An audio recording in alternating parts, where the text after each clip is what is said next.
खरगोन जिले की मंडलेश्वर पुलिस की बड़ी कार्यवाही। आईपीएल मैच पर सट्टा खेलने वाले आरोपियों को किया गिरफ्तार।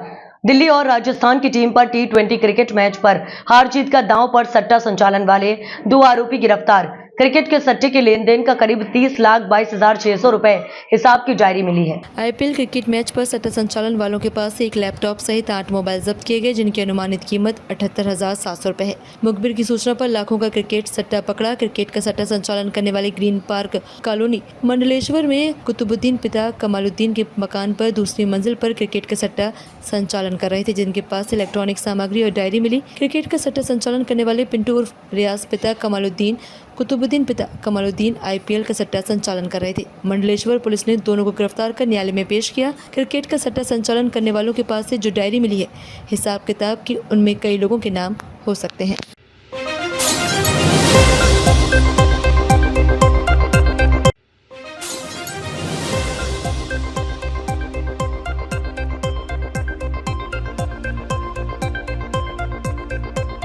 मुरैना जिले में जारी है रेत माफियाओं का आतंक। आज फिर गई एक मासूम की जान।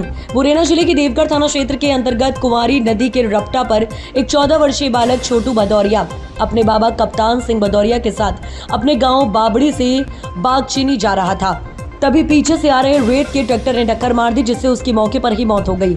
जैसे ही गाँव वालों को सूचना मिली तो गाँव वालों ने इकट्ठा होकर चक्का जाम कर दिया। वहीं बताया जा रहा है कि देवगढ़ थाने और बागचीनी थाना दोनों का पुलिस फोर्स मौके पर पहुंच गई। गांव वालों ने मांग की है कि ट्रैक्टर ट्रॉली और चालक को पकड़ा जाए, उसके बाद ही जाम खोला जाएगा। मुरैना जिले में आए दिन रेत माफियाओं के द्वारा लोगों की जान ले ली जा रही है। उसके बाद भी पुलिस प्रशासन की तरफ से कोई भी कार्यवाही देखने को नहीं मिलती है। मुरैना जिला प्रशासन पूरी तरह चैन की नींद सोया हुआ है। लड़का गाँव से आ रहा था, हाँ, उधर से ही ट्रैक्टर आ रहा था। पीछे से ट्रैक्टर वाले ट्रैक्टर भाग गया, पकड़ में नहीं आया। पकड़ में नहीं आया।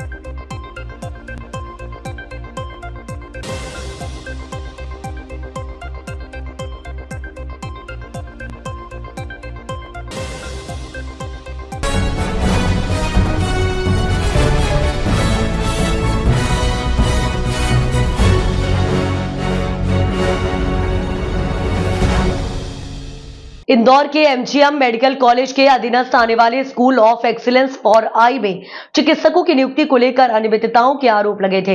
इसको लेकर बनाई गई जांच कमेटी ने जांच भी पूरी कर ली है, लेकिन कोई कार्यवाही नहीं हुई।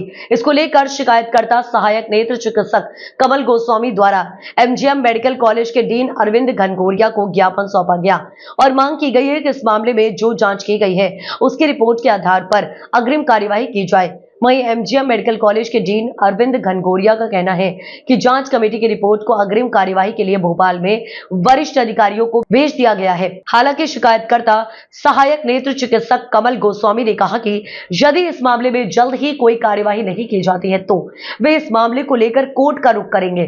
दरअसल शिकायतकर्ता सहायक नेत्र चिकित्सक कमल गोस्वामी ने शिकायत की थी कि 2019 में एमजीएम मेडिकल कॉलेज के द्वारा जो विज्ञप्ति जारी की गई है उसके अनुसार डॉक्टर के लिए जो योग्यताएं मांगी गई थी उनको दरकिनार करते हुए 3 डॉक्टरों की नियुक्ति की गई है। इसमें 2 डॉक्टर ने तो आवेदन ही नहीं किया और उनका सिलेक्शन कर लिया गया। आरटीआई के माध्यम से शिकायतकर्ता ने ये जानकारी हासिल की है। शिकायतकर्ता ने इन डॉक्टरों की नियुक्ति को गलत ठहराया है।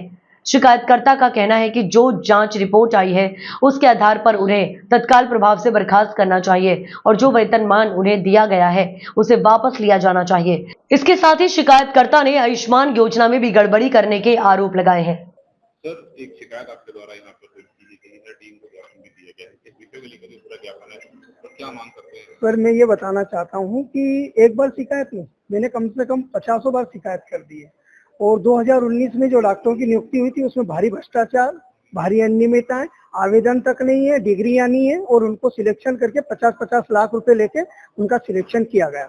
उसके पश्चात मैंने शिकायत करने पे जांच कमेटी गठित हुई। जांच कमेटी ने बोला कि हाँ इनके आवेदन नहीं है, इनकी योग्यता नहीं है, उसको इन्होंने दरकिनार करा। दूसरी बार फिर जांच करवाई, उसमें भी यही पॉइंट पाए गए कि इनके पास ना पब्लिकेशन है, ना ही डिग्री है, और बिना लेन देन करके इनको सांठगांठ करके नौकरी दे दी गई। उसके पश्चात मैंने भोपाल उप मुख्यमंत्री जी सभी को करा है। अभी जो डीन साहब को, इनको भी ज्ञापन दिया है कि सर आप उन पर कार्रवाई करिए, क्योंकि मुझे ऐसा लग रहा है कि सांठगांठ करके वो लोग इस मामले को दबा रहे हैं। और मैं ये चाहता हूं कि स्कूल ऑफ एक्सीलेंस फॉर जो प्रधानमंत्री जी का ड्रीम प्रोजेक्ट है, उसमें गरीब लोगों का अच्छे से अच्छा इलाज हो। लेकिन जब डॉक्टर ही ऐसे होंगे जिनकी क्वालिफिकेशन नहीं है, जिन्होंने आंख खराब कर दी, जिनकी आंखों की रोशनी चली गई, एक मरीज की, ऐसे लोग अगर इलाज करेंगे तो निश्चित रूप से कहां से इंदौर का जन का अच्छा स्वास्थ्य मिल पाएगा। और आंखों के साथ इस तरह का खिलवाड़ चलता रहेगा। इसीलिए मेरी आज भी मांग करी। विशाल लाठी, तरुण लाठी जी जो सेमी साहब आए थे परसों के दिन, उनको भी एक ज्ञापन दिया कि जल्द से जल्द कार्रवाई हो। ये लिपापोती कर रहे हैं और कह रहे हैं कि भोपाल से होगा, भोपाल से होगा। भोपाल तो कुछ भी नहीं होगा। आप यहाँ पे हैं, आपको मैंने रिपोर्ट दी है, रिपोर्ट 2 बार जांच में पाया गया है, विसंगतियां पाई गई है, इतनी अनियमितता है, तो आप कार्रवाई करिए अनुशंसा करके। अगर आप नहीं करते हैं तो मैं न्यायालय का भी शरण में जाऊंगा, निश्चित रूप से इनको बर्खास्त करूंगा, सारे वेतन इनके वापस लिए जाए। जहां तक स्कूल ऑफ एक्सीलेंस का मामला, वहाँ भारी भ्रष्टाचार हो रहा है। एक लेंस के वहाँ पे 50-50 हजार, 1-1 लाख रुपए लिए जा रहे हैं, जबकि गवर्नमेंट का हॉस्पिटल है, वहाँ पे पैसे लेने का प्रावधान नहीं है। और जो पर्चियां बनाई जा रही है वो 10 रुपए की पर्ची बनती थी जब हॉस्पिटल खुला, आज 105 रुपए लिए जा रहे हैं। और नए नए जांच के नाम पर वहाँ पे पैसे लिए जा रहे हैं, गरीबों के अहित हो रहा है। मैं भारतीय जनता पार्टी चिकित्सा प्रकोष्ठ का संयोजक भी इंदौर जिले का। मेरा फर्ज है कि इंदौर में अच्छा जन स्वास्थ्य, अच्छा ट्रीटमेंट मिले। लेकिन जिस तरीके से कार्य एसओई में चल रहा है वो बहुत ही गलत तरीके से चलाया जा रहा है। डीन को मैंने ज्ञापन दिया, डीन साहब देखते हैं क्या करते हैं, नहीं तो मैं उग्र आंदोलन करूंगा। और हो सकता है कि मैं भूख हड़ताल पे बैठूं और आत्मदाह भी कर सकता हूं इस मामले में। मैं डॉक्टर कमल गोस्वामी, भारतीय जनता पार्टी चिकित्सा प्रकोष्ठ का सह संयोजक, इंदौर।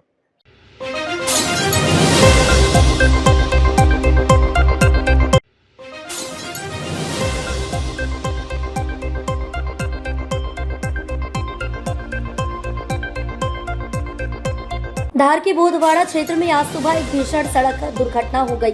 इंदौर अहमदाबाद राष्ट्रीय राजमार्ग पर एक तेज रफ्तार ट्रक ने बाइक सवारों को जोरदार टक्कर मार दी। हादसे में बाइक सवार दिलीप नामक युवक की मौके पर ही दर्दनाक मौत हो गई, जबकि एक 2 वर्षीय बच्चा एवं सीमा नामक महिला गंभीर रूप से घायल हो गया।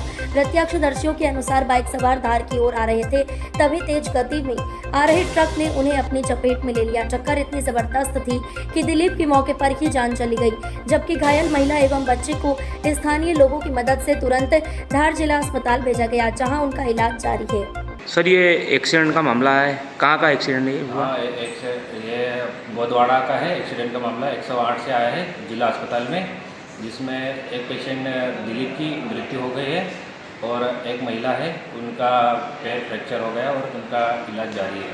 महिला का नाम क्या है? महिला का नाम सीमा है। सर आपका नाम बता दो। डॉक्टर राहुल निंगवाल।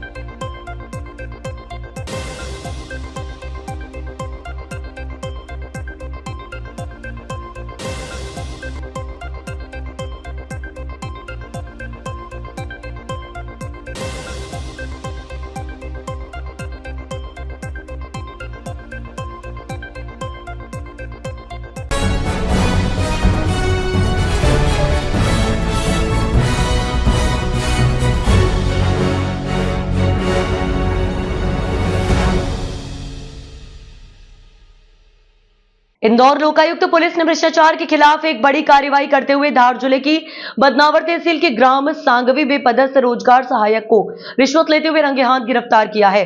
आरोपी मदन लाल डामर ने प्रधानमंत्री आवास योजना के अंतर्गत हितग्राही को स्वीकृति राशि दिलवाने के एवज में 15,000 रुपए की रिश्वत की मांग की थी।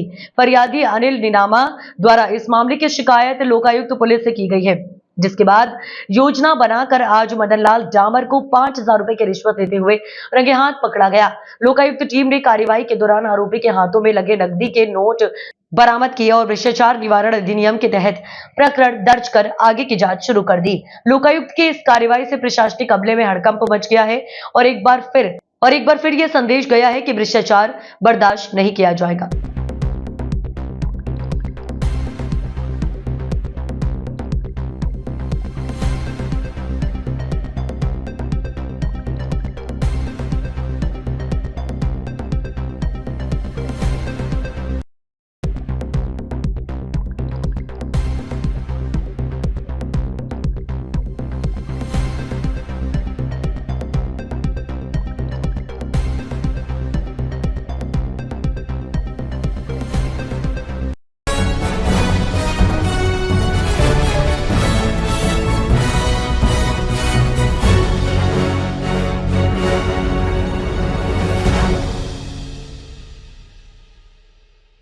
कैबिनेट मंत्री कैलाश विजयवर्गीय पहुंचे मंदसौर, सोमयज्ञ में हुए शामिल। ममता बनर्जी पर साधा निशाना। मंदसौर शहर में चल रहे धार्मिक आयोजन महा सोमयज्ञ में आज कैबिनेट मंत्री कैलाश विजयवर्गीय पहुंचे। यज्ञ में शामिल होकर नगरीय प्रशासन मंत्री ने आहुतियां दी और प्रदेश के सुख समृद्धि की कामना की।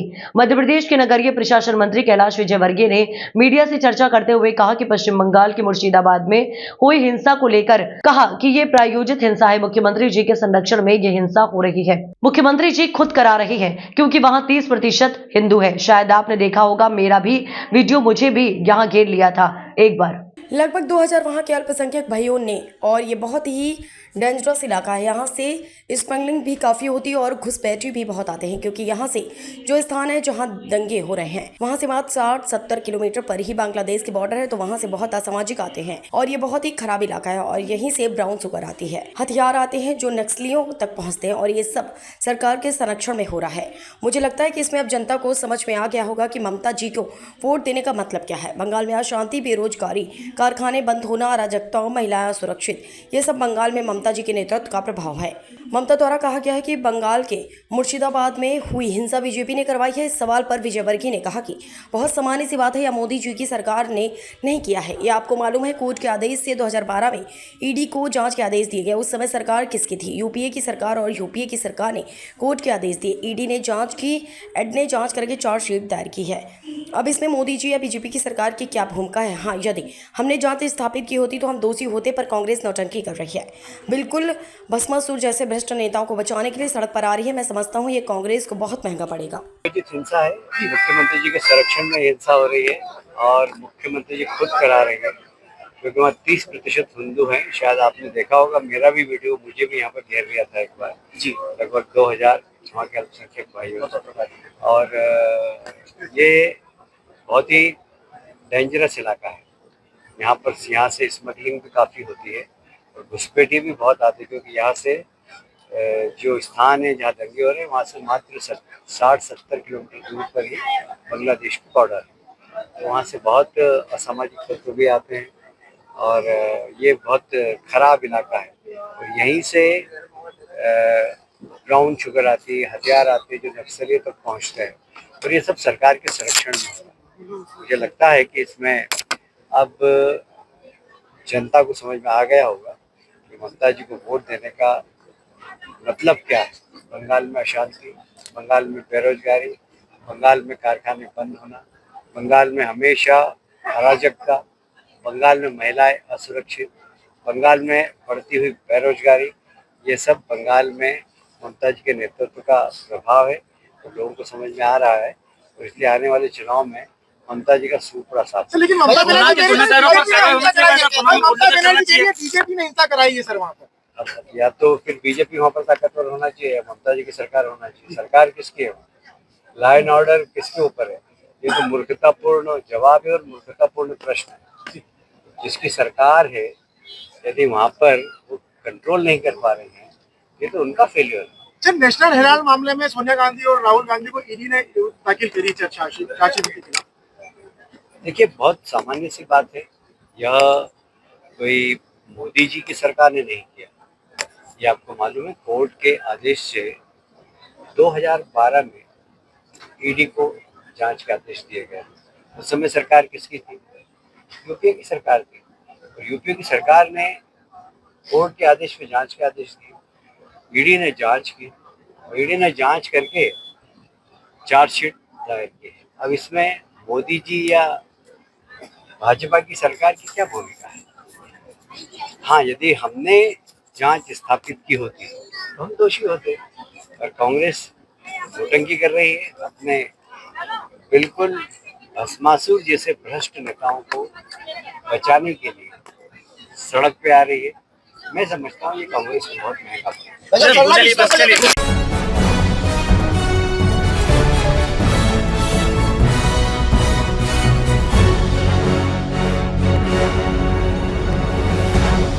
अलीराजपुर जिला खाद्य आपूर्ति अधिकारी जीपी अग्रवाल ने लोगों से 30 अप्रैल के पूर्व ई-केवाईसी अपडेट करने की अपील की। 1 मई 2025 से स्मार्ट पीडीएस सिस्टम लागू होने जा रहा है, जिसके चलते विभाग के द्वारा युद्ध स्तर पर पात्र लोगों की ई-केवाईसी की जा रही है, जिससे कि जिले में लोगों को खाद्य सामग्री लेने में किसी प्रकार की कठिनाई ना हो और शासन की योजना का लाभ 100% मिले। अलीराजपुर जिले में ई-केवाईसी का कार्य सेल्समैन, पटवारी, रोजगार सहायक एवं ग्राम सचिव भी घर और फलिया जाकर जिन लोगों की ई-केवाईसी नहीं हो सकी है, उन्होंने संपर्क करके ई-केवाईसी की जा रही है। शासन के सख्त निर्देशों का पालन करते हुए जिला खाद्य आपूर्ति अधिकारी ने बताया है, जो लोग मध्य प्रदेश के बाहर मजदूरी के लिए गए हैं, चाहे वह गुजरात या अन्य राज्यों भी हो, वो लोग भी वहां पर भी ऑनलाइन की दुकान के माध्यम से भी ई-केवाईसी करवा सकते हैं। जिला खाद्य आपूर्ति अधिकारी के द्वारा बताया गया है कि पूर्व में जिन लोगों के अंगूठे फिंगरप्रिंट के माध्यम से केवाईसी नहीं हो पा रही थी, वह लोग भी अब नए सिस्टम के जरिए चेहरा स्कैन करके भी अब ई-केवाईसी करवा सकते हैं। विभाग के द्वारा भी पिछले 4 दिनों में लगभग 7,000 लोगों की ई-केवाईसी कंप्लीट की गई है और आगे भी यह कार्य युद्ध स्तर पर जारी रहेगा। खाद्य विभाग के द्वारा पात्र लोगों के घर जाकर ई-केवाईसी की जा रही है, जिससे कि आने वाले समय में खाद्य वितरण में होने वाली कठिनाइयों को दूर किया जा सके। जिला खाद्य आपूर्ति अधिकारी में लोगों में केवाईसी को लेकर जागरूक रहने की अपील है। 2025 से स्मार्ट पीडीएस लागू होने जा रहा है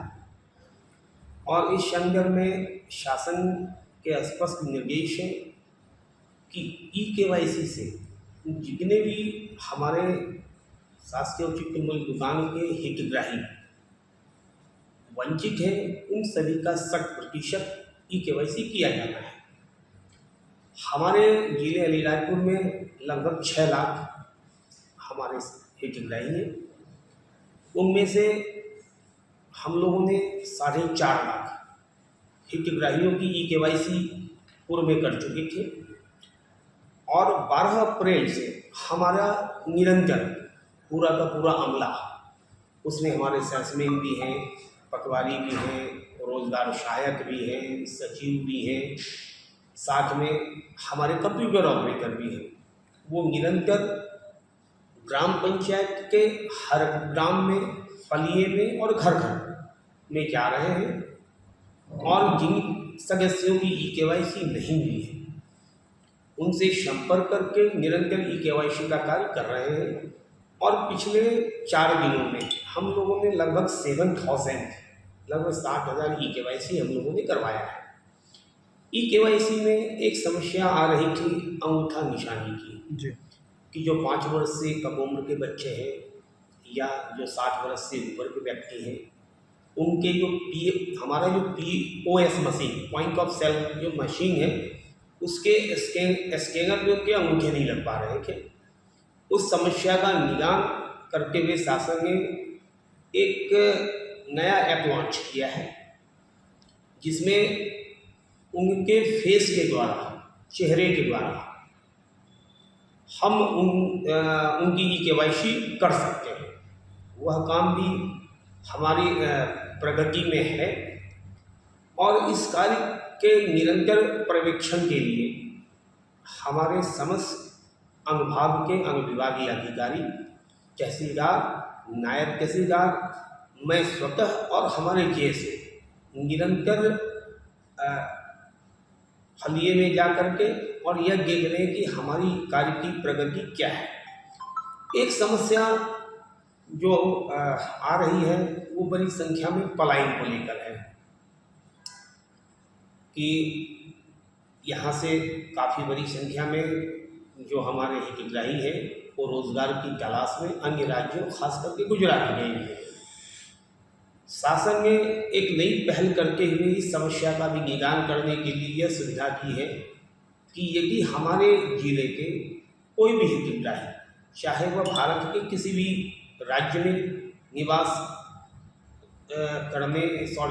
रोजगार की तलाश में गए हैं, तो वो वहाँ शासकीय उचित मूल्य की दुकान पर जाकर के एनपी ऑनलाइन पर जाकर के भी अपनी ई केवाईसी करवा सकते हैं। हमारा निरंतर प्रयास यह है और उस दिशा में हम निरंतर बढ़ते भी जा रहे हैं कि 30 अप्रैल 2025 तक शासन ने जो डेडलाइन हमें किया है केवाईसी के लिए, हमारा प्रयास रहेगा कि हम उस डेडलाइन तक 100% जो पात्र हितग्राही हैं उनकी ई केवाईसी कर पाए।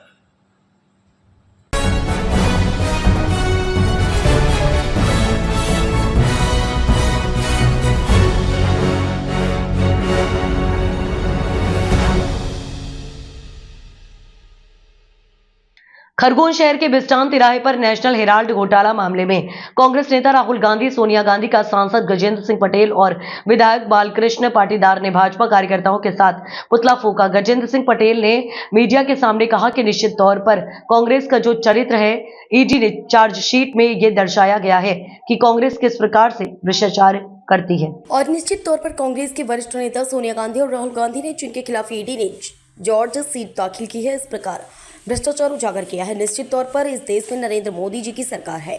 कोई भी राजनीतिक दल हो जिसने इस प्रकार गड़बड़ की हो, कोई भ्रष्टाचार किया है, अनैतिक काम किया हो, यह सरकार उसके खिलाफ काम करती है। और निश्चित तौर पर भारतीय जनता पार्टी की सरकार है और इसलिए ईडी ने जो चार्ज सीट दाखिल की उसमें भ्रष्टाचार उजागर करने का काम किया है। आज मैं उसका पुतला दहन किया है। पूरे देश भर में हम आपके माध्यम से जनता को भी बताना चाहते हैं कि किस प्रकार से कांग्रेस ने लंबे समय तक भ्रष्टाचार किया है। ईडी ने पर्दाफाश किया। ईडी की टीम को धन्यवाद देता हूँ। सोनिया गांधी और राहुल गांधी ने जो पुतला फूंका, किस तरह से विरोध दर्ज करेंगे? निश्चित तौर पर कांग्रेस का जो चरित्र है वो चरित्र ईडी की चार्जशीट में ये दर्शाया गया है कि कांग्रेस किस प्रकार से भ्रष्टाचारी करती है। और निश्चित तौर पर कांग्रेस के वरिष्ठ नेता सोनिया गांधी और राहुल गांधी, जिनके खिलाफ ईडी ने चार्जशीट दाखिल करी है, इस प्रकार से भ्रष्टाचार को उजागर करने का काम ईडी ने किया है। निश्चित तौर पर इस देश में नरेंद्र मोदी जी की सरकार है। कोई भी राजनीतिक दल हो, अगर उसने कोई गड़बड़ की हो, कोई भ्रष्टाचार किया हो, कोई अनैतिक काम किया हो, तो ये सरकार उसके खिलाफ काम करती है। और निश्चित तौर पर भारतीय जनता पार्टी की सरकार है और इसलिए ईडी ने जो चार्जशीट दाखिल की उसमें भ्रष्टाचार को उजागर करने का क्रम किया, इसलिए आज हमने उसका पुतला दहन किया है। पूरे देश भर में हम आपके माध्यम से जनता को भी बताना चाहते हैं कि किस प्रकार से कांग्रेस लंबे समय तक भ्रष्टाचार करती आई है और इसलिए ईडी ने उसका पर्दाफाश किया है। मैं ईडी की टीम को धन्यवाद भी देता हूं और जिस प्रकार से कांग्रेस ने भ्रष्टाचार किया उसके खिलाफ चार्जशीट दाखिल हुई है, ये बधाई के पात्र भी है। कल कांग्रेस ने भी बीजेपी के खिलाफ जिस तरह से ईडी और इनकी जांच को लेकर विरोध दर्ज करा था, और कांग्रेस के पास कोई मुद्दा नहीं है, कांग्रेस के पास कोई विचार नहीं है। वो सिर्फ जनता को बहकाने के लिए काम करती है, भ्रम फैलाने के लिए काम करती है। अभी वक्फ बोर्ड बिल को लेकर भी उन्होंने जनता के बीच में कई प्रकार के भ्रम पैदा किए हैं। अब जनता इस सब चीज़ों को समझ चुकी है और इसलिए मुझे लगता है कि कांग्रेस निराधार बात कर रही है।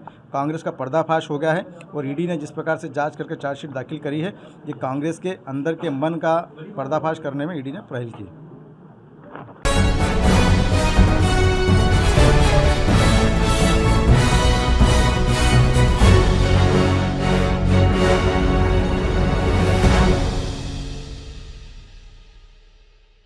धार जिले के कुक्षी तहसील अंतर्गत भवरिया में श्री स्वामीनारायण हॉस्पिटल निर्माणार्थ रात्रिकालीन श्री हनुमान चरित्र कथा का शुभारंभ बुधवार शाम को पौध यात्रा के साथ हुआ, जिसमें स्वामीनारायण वरदाल टेम्पल की वरिष्ठ संत गण के साथ हजारों की संख्या में हरि भक्तों ने इस पौध यात्रा में भाग लिया। कुक्षी बड़वानी टोल मार्ग पर ग्राम भवरिया के समीप गौरिया बाबा मंदिर से पौध यात्रा की शुरुआत शाम को हुई। यात्रा में सबसे पहले युवाओं के द्वारा आतिशबाजी की जा रही थी। इसके साथ परंपरागत ढोल के साथ पुरुष हरिभक्त चल धर्म ध्वजा को हाथों में लेकर चल रहे थे। साथ में श्री कष्ट भंजन देव का एक रथ चल रहा था। पौध यात्रा में 3 बग्गियों पर श्री हनुमान कथा के मुख्य वक्ता महंत स्वामी हरिप्रसाद दास जी, कष्ट भंजन देव सारंगपुर धाम संत नवरत्न स्वामी सत्संग सभा महासभा के अध्यक्ष, वडताल टेम्पल बोर्ड सूर्य प्रकाश स्वामी, आनंद स्वामी, कनक बिहारी आश्रम के संत अयोध्या दास महाराज और वडताल टेम्पल के वरिष्ठ संत गण विराजित थे। पौध यात्रा से हुआ धर्ममय माहौल। शाम को गौरिया बाबा मंदिर से कथा के मुख्य यजमान मधुसूदन पाटीदार, आशुतोष पाटीदार अपने परिवारजन के साथ सिर पर श्री हनुमंत कथा की पौध यात्रा के साथ चल रहे थे, जिसके आगे एक आदिवासी नृत्य दल अपनी प्रस्तुति दे रहा था। साथ में ढोल बैंड और डीजे पर श्री स्वामी नारायण भगवान और श्री कष्ट भंजन देव के भजनों पर महिलाओं के अलग अलग ग्रुप एक जैसी वेशभूषा के गरबा नृत्य करते हुए चल रहे थे। आपको बता दें कि व्यवस्था की जिम्मेदारी सुसारी भवरिया कुक्षी और सिलकुआ के 100 युवाओं की टीम ने संभाल रखी थी। पौध यात्रा को दौरान प्रशासन की ओर से व्यवस्था की गई थी। साथ ही कथा पांडाल में पौध यात्रा के पहुंचने के बाद भंडारे का आयोजन हुआ, जिसके जजमान कुटमालिया परिवार भवरिया की बेटियां थी।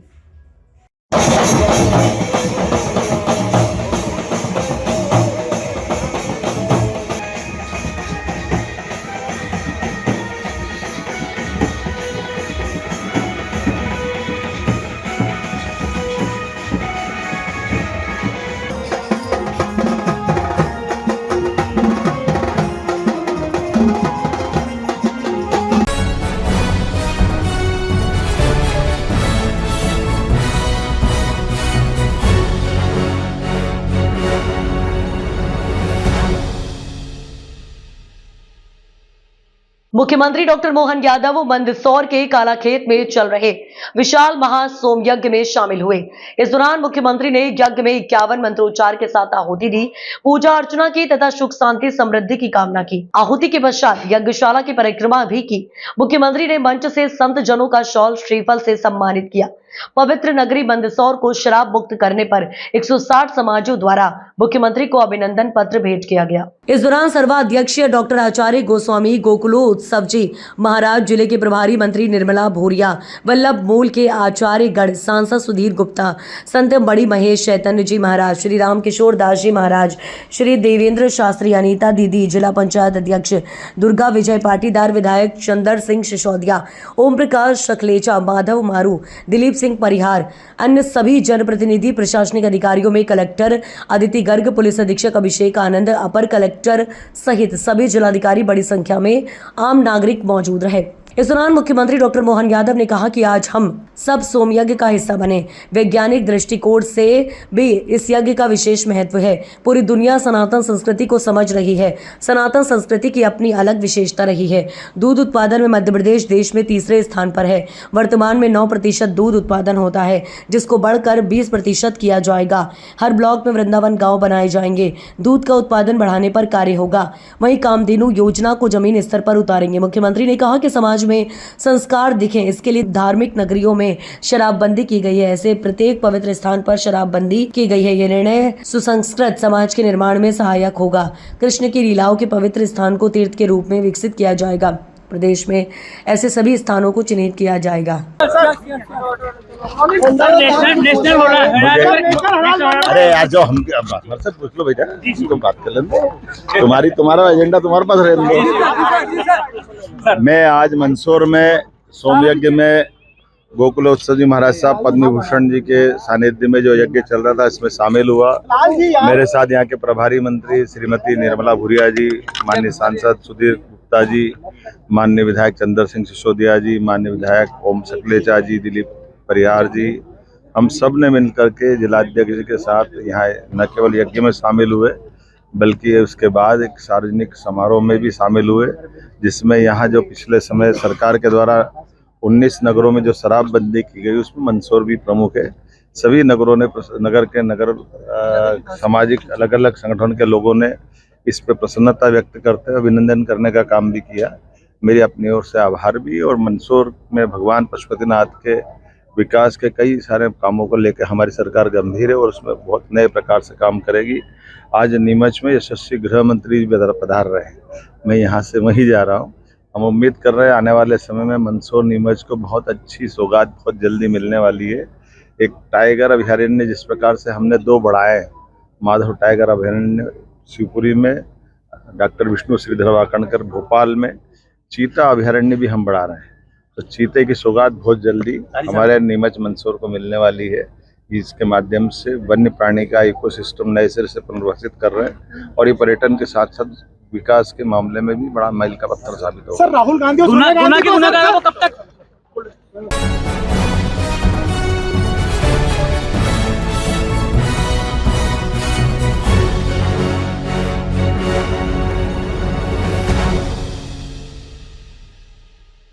आज दिनांक 16/4/2025 को थाने पर सूचना प्राप्त हुई कि 6 साल का बालक परम चौधरी अपने नाना नानी के घर विदुर नगर से खेलते खेलते कहीं चला गया है, जिसकी सूचना पर थाना द्वारकापुरी से अलग अलग टीम बनाकर थाने के संपूर्ण बल को बालक की तलाश करने हेतु तत्काल रवाना किया गया।